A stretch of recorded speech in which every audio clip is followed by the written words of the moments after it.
Good morning, students. Today we have see about the crows, the sea tortoises. Look at this picture, students. The loggerhead, the woolly radley, the leatherback, the hawksbill, the green sea tortoiles. Let's move the pros. First section. The most of us have seen a tortoise in the zoo or the reptile park. However, not many could have seen it is a marine relative, the sea turtle. This is not surprising since these reptiles spend almost their entire life in the sea. இதில் என்ன சொல்கிறாங்கன்னா, இந்த tortoise இந்த ஆமைகள் வந்து ஜூவில் இருக்கும், இல்லை ஊர்வனை, அந்த ரேபிட்டல்னால் ஊர்வனை, அங்கே இருக்க அந்த பார்க்கில் தான் வந்து இந்த ஆமைகளை வந்து நம்ம பார்க்க முடியும். இது வந்து மெரின்னா கடலோட ரிலேட்டிவாக இருக்குது. இது வந்து சீ டர்டைல்ஸ்ன்னு சொல்லிட்டு சொல்கிறாங்க. இது வந்து நம்ம வந்து பார்க்கில் பார்க்க சொல்ல எப்பயுமே வந்து மேலே நிலத்துல தான் இருக்கும். There are 7 species of the marine or sea turtles in the world.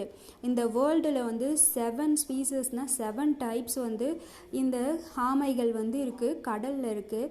Of them 5 are found in the Indian coastal waters, the olive radley, the hawksbill, the green sea turtle, the loggerhead and the leatherback. இந்த 5 இந்த முன்னாடி நம்ம பார்த்தோம்ல, இந்த 5 tortoise தான் வந்து நம்ம இந்தியாவில் இருக்குது. இந்தியாவில் எங்கே இருக்குன்னா காஸ்டல் வாட்டர்ஸில் இருக்குது. The compared to most tortoise sea tortoise are the huge. இது எல்லாமே வந்து இங்கே இருக்க மற்ற டாட்டாய்ஸ் கூட கம்பேர் பண்ணும்போது இந்த நம்ம கிட்ட இருக்க அந்த 5 தான் வந்து ரொம்ப பெருசாக இருக்குது. Even the smallest species the olive ridley, இதில் வந்து ரொம்ப சின்னதாக இருக்கிறது எதுனா ஆலிவ் ரேட்லி தான் கொஞ்சம் சின்னதாக இருக்கும். Weight up to the 35 kg, அதோட வெயிட் எவ்வளோ இருக்குன்னா 35 கிலோ இருக்குமா. When fully grown, the largest of them all, the leatherback, grow to a length 2.2 m and each could weight as much as 700 kg. இதில் வந்து இந்த லெதர் பேக் இருக்குல்ல, அந்த leather பேக்குன்றது வந்து அது எவ்வளோ கேஜி இருக்குன்னா அதோட லென்த்தே வந்து 2.2 m வந்து ரொம்ப லென்த்தாக இருக்கும். அதோட வெயிட் வந்து 700 kg வந்து வெயிட் இருக்குமா. சீ டர்டைல்ஸ் live their life entirely in the ocean, but they still have a connection with a land. They must come ashore to lay the eggs. Today, 4 of the sea turtle species mentioned above have become extremely rare in India. The olive radley, however, are still commonly seen nesting on the sandy beaches all along our coasts. என்னென்னா, இந்த சீ டர்டைல்ஸ் வந்து எப்பயுமே வந்து அது எங்கே வந்து வாழும்னா ஓஷனில் தான் வாழும். இதோட கனெக்ஷன் லேண்டு கூட எப்படி இருக்குன்னா, அதோட அதோட எக் இருக்குல்ல, அது வந்து இங்கே வந்து முட்டையிடுறதுக்காக இந்த லேண்டை தேடி கடல்லேருந்து லேண்டை தேடி வந்து அந்த கடற்கரை சமவெளியில் வந்து அந்த ஆமைகள் வந்து முட்டை போட்டு அது வந்து திருப்பியும் வந்து கடலுக்குள்ளேயே போயிடும். அது வந்து எப்பயுமே வந்து இதே வேலையை வந்து காமனாக வந்து செய்யும். இந்த ஆலிவ் ரேட்லி வந்து இது வந்து எங்கே இருக்குன்னா சாண்டி பீச்சஸில் வந்து ரொம்ப வந்து இதை நம்ம பார்க்க முடியும். இங்கே கீழே இருக்க ட்ரூ ஆர் ஃபால்ஸ் பாருங்கள் students. A tortoise are a different from the turtles. எல்லாமே இப்போ டாட்டாயில்ஸ் வந்து எல்லாமே டிஃப்ரெண்ட்டாக இருக்குது, அது right, correct answer. The turtles are sea the animals. ஆமாம், டாட்டாயில்ஸ் வந்து ஒரு சி அனிமல் தானே, கடலில் இருக்க ஒரு அனிமல் தானே, அதனால் அது right. There are 7 kind of the sea turtles in the world. 7 type நம்ம முன்னாடி பார்த்தோம்ல, இது right. Sea turtles are very small. எல்லாமே ஸ்மாலாக இருக்கா? இல்லை, எல்லாமே கொஞ்சம் பெருசு சின்னது எல்லாம் கலந்த மாதிரி இருக்குது. ஸோ இந்த 4th ஒன் வந்து ராங்கான answer. The turtles come ashore to lay the eggs. ஆமாம், அது வந்து எக்கு வந்து இங்கே வந்து இந்த லேண்டுக்கு வரது எதுக்காக வருது? எக்கு வந்து இது பண்ணுறதுக்காக, முட்டையிடுறதுக்காக வருது. ஸோ இது correct answer. Sea turtles come to rest on the land. அது வந்து ரெஸ்ட் எடுக்கிறதுக்காக லேண்டுக்கு வருதா? தப்பு. அது வந்து எக்கு வந்து ஹஷர் பண்ணுறதுக்காக தானே வருது. அதனால் இது வந்து தப்பான ஆன்சர். ஸோ 7th ஒன் பாருங்கள். Olive ridley are the only sea turtle seen on the Indian shore. இந்த ஹாலிவ் ராட்லி வந்து நம்ம எங்கே பார்க்கலாம்? இந்தியன் ஷோர், இந்தியாவில் இருக்க கடற்கரை ஓரங்களில் வந்து ஹாலிவ் ராட்லியை வந்து நம்ம பார்க்கலாம். இந்த க்ளாசரி பாருங்கள். மெரன்னா found in the sea. A speciesனா a group of animal with a common features. A coastal வந்து a land by the edge of the sea. Next பாருங்கள். இந்த லேண்டுக்கு வர இந்த பிக்சரை கொடுத்துருக்காங்க பாருங்கள் ஸ்டூடெண்ட்ஸ். இப்போ இந்த ஆமைகள்லாம் வந்து இந்த கடல்லேருந்து வெளியே இங்கே வருது. அங்கே லேண்டாண்ட வந்து தான் அந்த லேண்டில் வந்து இந்த எல்லா டாட்டாய்ஸும் வந்து எக்கு வந்து இது பண்ண போகுது.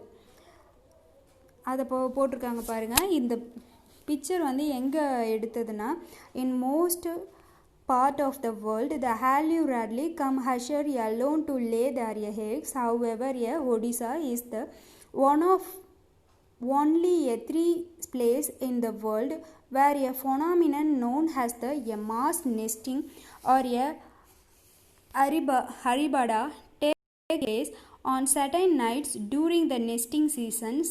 Thousands of female turtles come Hashar the stimulatingly to lay their eggs on the particular beach.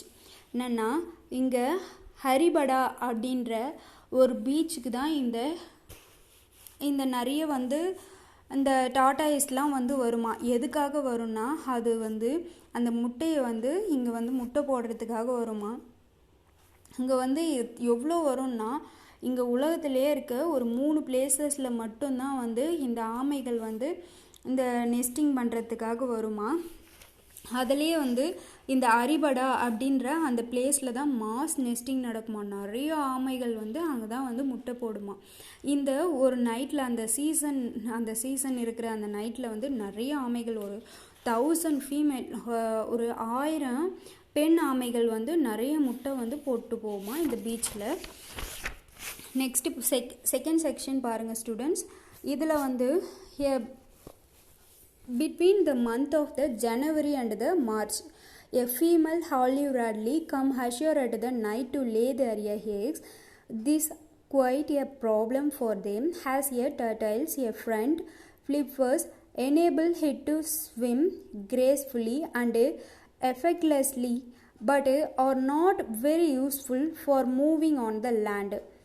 இது என்ன சொல்கிறான்னா, இந்த முட்டை வந்து எப்போ வந்து போடும்னா, இங்கே முட்டை போடுறத இந்த பிக்சரில் காமிச்சிருக்காங்க பாருங்கள். Olive ridley laying eggs. அந்த ஹாலிவ் ராட்லி வந்து ஜனவரி அண்டு மார்ச் மந்தில் தான் வந்து இந்த எக்கை வந்து லேட் பண்ணுமா. அதுக்கப்புறம் என்ன சொல்லியிருக்காங்கன்னா, இந்த டாட்டாயில்ஸ் வந்து அதோட ஃப்ரண்ட் ஃப்ளிப்பர்ஸுன்றது வந்து இந்த முன்னாடி இருக்குல்ல, அந்த டாட்டாயில்ஸ்க்கு முன்னாடி வந்து ஒரு 2 விங்ஸ் மாதிரி இருக்குல்ல, அதை வச்சு தான் வந்து அது ஸ்விம் பண்ணும்போது ரொம்ப எஃபெக்ட்ஃபுல்லாக வந்து ரொம்ப ஃபோர்ஸாக வந்து இது பண்ணுமா. அதை வச்சு தான் வந்து அந்த 2 முன்னாடி இருக்க அந்த கை மாதிரி இருக்குல்ல, அதை வச்சு தான் அந்த முன்னாடி லேண்ட்லேயும் அது மூவ் பண்ணி போகுமா. The tortoise has to hold itself laboriously onto the beach. Then it is chooses a spot well away from the high tide line. Here it scopes out a nest cavity 45 cm deep, into which it lay about 100 eggs. Each egg is a shape and the size of a table tennis ball. Once all the eggs are laid, the tortoise fill in the cavity. Then it camouflages the nest by tossing under the sand on it, using it is flippers that done to return to the sea. The eggs are left incubed under a warm on the sun. என்ன சொல்கிறாங்க பாருங்கள் students இந்த லைனில். இப்போ வந்து அந்த டாட்டாயில்ஸ் வந்து அங்கேயே வந்து அந்த இடத்துல இருந்து அந்த தண்ணியில் வந்து அது ரொம்ப ஃபோர்ஸாக வந்து அதோட ஃப்ளிப்பர்ஸை வச்சு மூவ் பண்ணி ரொம்ப ஃபாஸ்ட்டாக வந்து மூவ் பண்ணி நீ ஸ்விம் பண்ணி போக முடியும். ஆனால் வந்து அந்த லேண்டில் வந்து அது ரொம்ப கஷ்டப்பட்டு அதோட முன்னாடி இருக்க அந்த ஃப்ளிப்பர்ஸை முன்னாடி ரொம்ப கஷ்டப்பட்டு தள்ளி தான் போகும். அதுக்கப்புறம் கொஞ்ச நேரத்தில் வந்து ரொம்ப பெரிய ஹை லெவலில் வந்து அந்த தண்ணி வந்து ஃபோர்ஸாக வரும்போது அதில் வந்து மூவ் ஆகி போகும். அது வந்து ரொம்ப டீப்பாக வந்து 45 சென்டிமீட்டர் வந்து ரொம்ப டீப்பாக வந்து இது பண்ணி தான் வந்து அதோட எக்கை வந்து லே அவுட் பண்ணும்.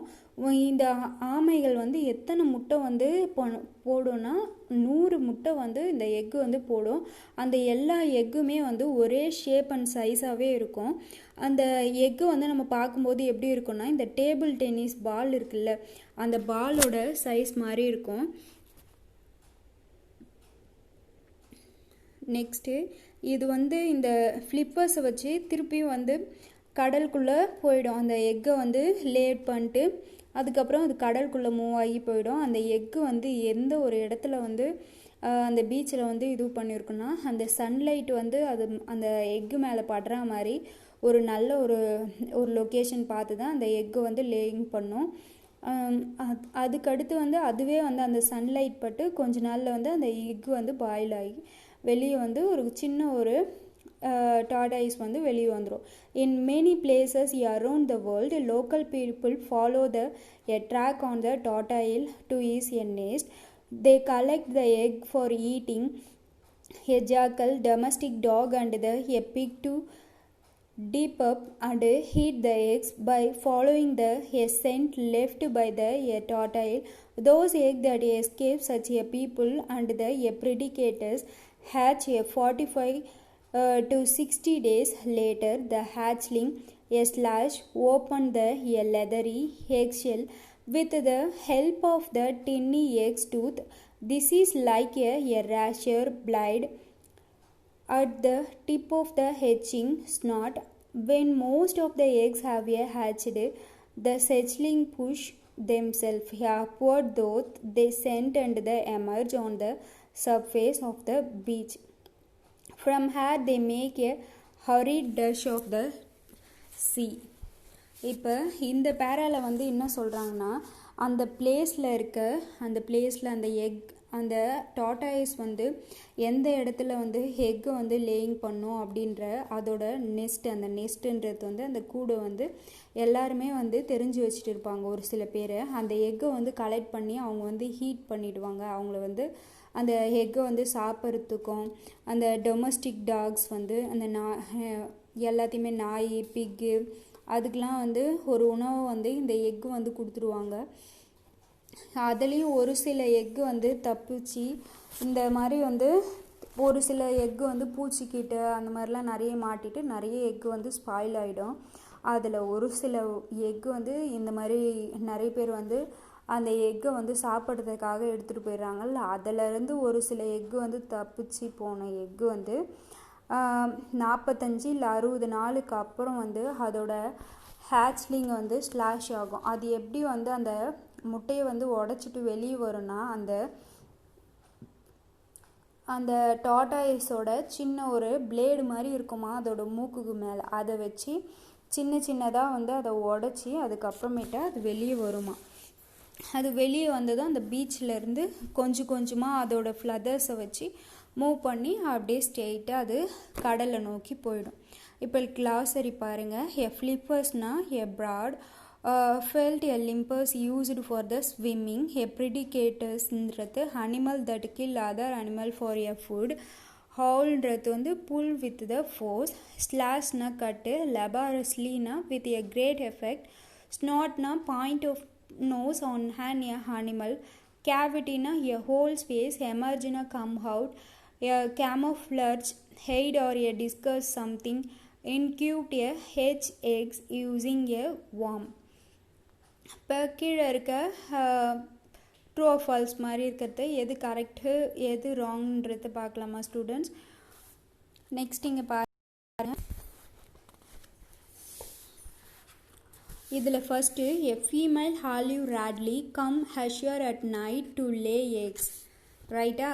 இந்த ஃபீமேல் ஹாலிவ் ராட்லி வந்து அதுதான் நைட் டைமில் வந்து லே த எக்ஸ்ன்னு சொல்லிட்டு கொடுத்துருக்காங்க. இது right. Next the egg of an Halley Radley or in the shape and the size of the cricket ball. Cricket ball சைஸ்லையா இருக்குது? கரெக்டாக சொல்லுங்கள் பார்ப்போம். எந்த பால் சைஸில் இருக்குது? டேபிள் டென்னிஸ் பால் சைஸில் தான் இருக்குது. ஸோ இது ரைட் கிடையாது. இது வந்து ராங்கான answer. Radley come to lay their eggs in the month of January மந்த்லையா இது வந்து லே அவுட் பண்ணும்? ரைட். இது வந்து ரைட்டான answer. Next a tortoise use their flippers and make a hole for their nest. இது வந்து எல்லாமே ஃப்ளிப்பர்ஸு எல்லாத்தையுமே ஹோல் டேவும் வந்து அது வந்து நெஸ்ட்லேவாக இருக்குது. இல்லை சீக்கு அது எக்கை வந்து லே அவுட் பண்ணிட்டு அது வந்து சீக்கு திரும்பி போயிடுது இல்லை, அதனால் இது வந்து தப்பான answer. A hatchling use the tiny eggs of the tube to come out of the eggs. அதோட டூத்தை வச்சு தானே யூஸ் பண்ணி வெளியே வருது. ஸோ இதுதான் ரைட்டான ஆன்சர். இங்கே கீழே வந்து do you knowன்னு கொடுத்துருக்காங்க பாருங்கள். There is an interesting aspect of the sea turtle biology. The temperature inside the egg determines the sex of the embryo while it is growing. When the eggs develop at 27 degrees Celsius to 28 degrees Celsius, only a male hatchling are produced. At 30 degrees Celsius, only a female hatchling are produced. An equal mix of the male and the female hatchling is produced only when the egg incubed at the preciously 29 degrees Celsius or 30 degrees Celsius. இதில் என்ன சொல்கிறாங்கன்னா, இந்த டர்டைல்ஸோட biography வந்து இதில் சொல்லியிருக்காங்க. அந்த முட்டை வந்து அந்த எக் இருக்குல்ல, அந்த எக்குள்ளே இருக்க அந்த கரு வந்து எப்படி எந்த டெம்பரேச்சர் இருந்தால் மெயிலாக மாறும், எந்த டெம்பரேச்சர் இருந்தால் ஃபீமேலாக மாறும் அப்படின்றத இதில் கொடுத்துருக்காங்க. இது வந்து மெயிலாக மாறினா 27 டிகிரியிலேருந்து 28 டிகிரி வரையும் இருந்தால் இது மெயிலாக வந்து ஹேஷ் ஆகும். 30 டிகிரிக்கு மேலே இருந்தால் இது வந்து ஃபீமேலாக வந்து வெளியே வரும். ஓகேவா ஸ்டூடெண்ட்? நெக்ஸ்ட் செக்ஷன் பாருங்கள். The many of these a tiny hatchling which are weightless than 20 grams each will not even reach the sea.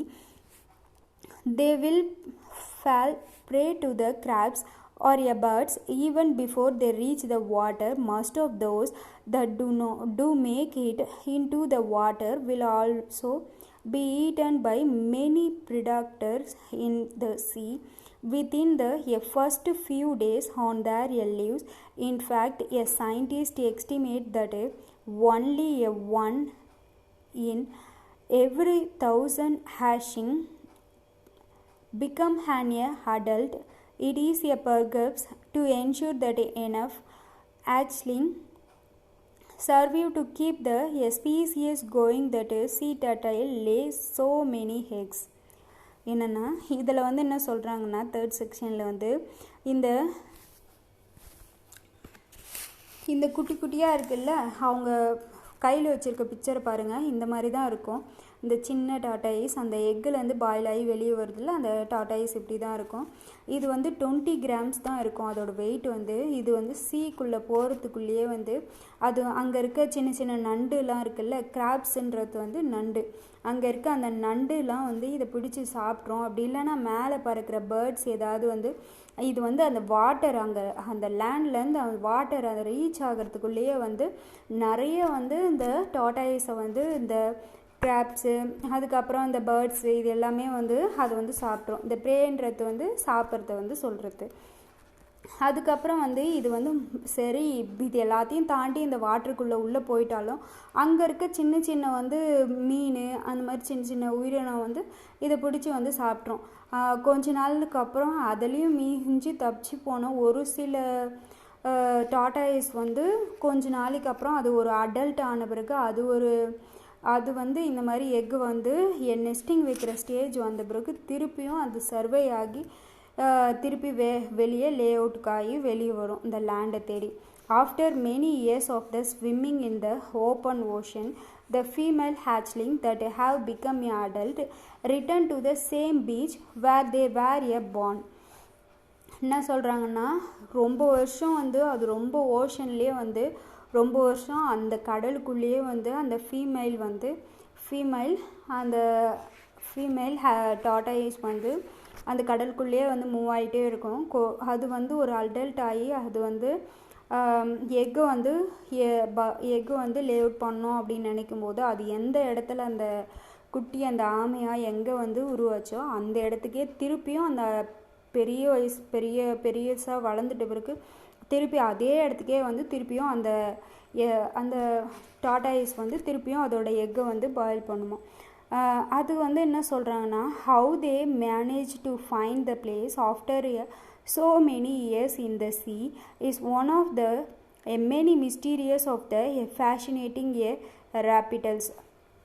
என்ன சொல்லியிருக்காங்கன்னா, இங்கே இருக்க சயின்டிஸ்ட்லாம் வந்து ரொம்ப கஷ்டப்பட்டு இதை ஆராய்ச்சி பண்ணி கண்டுபிடிச்சாங்களாம். ஆனால் வந்து இது எப்படின்னே சரியில்லை. ஆனால் இங்கே தான் அது பிறகுதுன்னு அது குட்டியாக வந்து ஒரு 20 கிராம் இருக்க சொல்ல அதுக்கு எதுவுமே தெரியாத டைமில் அது வந்து கடலுக்குள்ளே போகுது. அது வந்து கொஞ்சம் அடல்ட் ஆகிட்டு பெருசாகிட்டு அது எப்படி இங்கே அது பிறந்த இடத்துக்கே திருப்பி தேடி வருதுன்னு சொல்லிட்டு எங்களால் வந்து அதை வந்து கண்டுபிடிக்கவே முடியல. அது ஒரு மிஸ்ட்ரி, ஒரு மர்மமான ஒரு விஷயமாகவே இருக்குது அப்படின்னு சொல்லிட்டு சொல்கிறாங்க.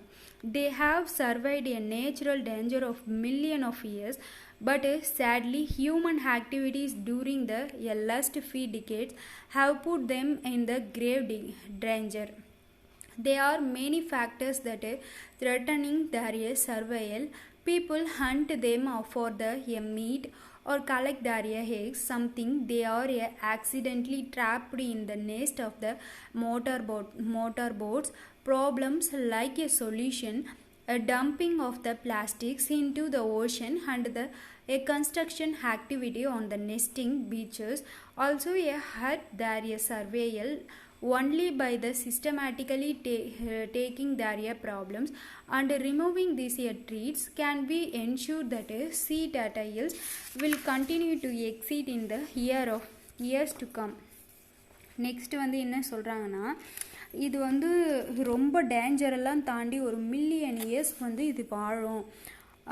அதுக்கப்புறமேட்டா வந்து நம்ம பண்ணுற ஆக்டிவிட்டீஸ்னால அதுக்கு வந்து அது ரொம்ப ஒரு டேஞ்சரான சுச்சுவேஷனில் அந்த டார்டாயிஸ் வந்து இருக்குது. இதுக்கு நிறைய ஃபேக்டர்ஸ் இருக்குது. நம்ம வந்து அந்த முட்டைகளை வந்து நம்ம வந்து ஹண்ட் பண்ணுறோம், வேட்டையாடுறோம், அந்த எக்ஸை வந்து கலெக்ட் பண்ணி நம்ம வந்து அது வந்து சாப்பிட்டுறோம்.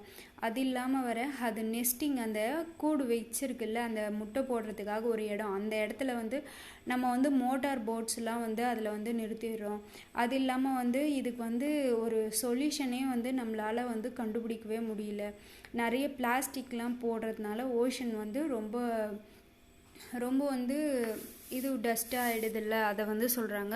இது வந்து சிஸ்டமேட்டிக்கலாக வந்து இதை எப்படி நம்ம வந்து சொல்யூஷன் கண்டுபிடிக்கிறதுன்றது ரொம்ப ப்ராப்ளமாக இருந்தாலும், ஆனால் வந்து இந்த சீ டாட்டாயில்ஸ் வந்து அதோட விஷனை வந்து அது கண்டினியூ பண்ணிகிட்டே இருக்குது. வருது எப்பயும் போல் அதோட பிளேஸில் வந்து அந்த நெஸ்டிங் வந்து லே த எக்ஸ் பண்ணிவிட்டு அதுக்கப்புறம் திருப்பி ரிட்டர்ன் போயிடுது. இது வந்து ஒரு கண்டினியூ ப்ராசஸாகவே போயிட்டே இருக்குது.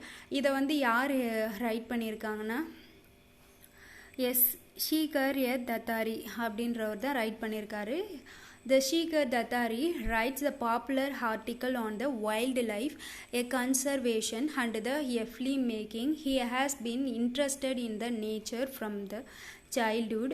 He is an award-winning wildlife and a conservation filmmaker. For more information on him, visit the www.shikardattari.com. இதில் வந்து என்ன சொல்கிறாங்கன்னா, லாஸ்ட்டாக வந்து ஷீகர் தத்தாரி வந்து அவர் வந்து பாப்புலரான ஆர்டிக்கல் வந்து ரைட் பண்ணியிருக்காரு வைல்டு லைஃப்பை பற்றியும், conservation of the film making. அவர் ஃபிலிம் மேக்கிங்லாம் பண்ணியிருக்காரு. அவர் வந்து எதில் ரொம்ப சின்ன வயசுலேருந்தே வந்து நேச்சர் மேலே அவர் ரொம்ப இன்ட்ரெஸ்டடாக இருந்திருக்காரு. இதுக்காக அவர் நிறைய அவார்ட்லாம் வைல்ட் லைஃப்காகவும் அந்த ஃபிலிம் மேக்கிங்காகவும் நிறைய அவார்ட்லாம் வின் பண்ணியிருக்காரு. இவரை பற்றின இன்ஃபர்மேஷன் நம்மளுக்கு இன்னும் வேணும்னா அது www.shikardattari.com நம்ம உள்ளே போய் விசிட் பண்ணி பார்த்தா நம்மளுக்கு வந்து நிறைய இன்ஃபர்மேஷன்லாம் வந்து கேதர் பண்ண முடியும். இந்த கடைசியாக வந்து கிளாஸரி பார்த்துக்கோங்க. Survey வந்து continue to live a mysteries வந்து fact that are difficult to understand, fascinating, attracting, greatly a decade வந்து a period of 10 years. Thank you students.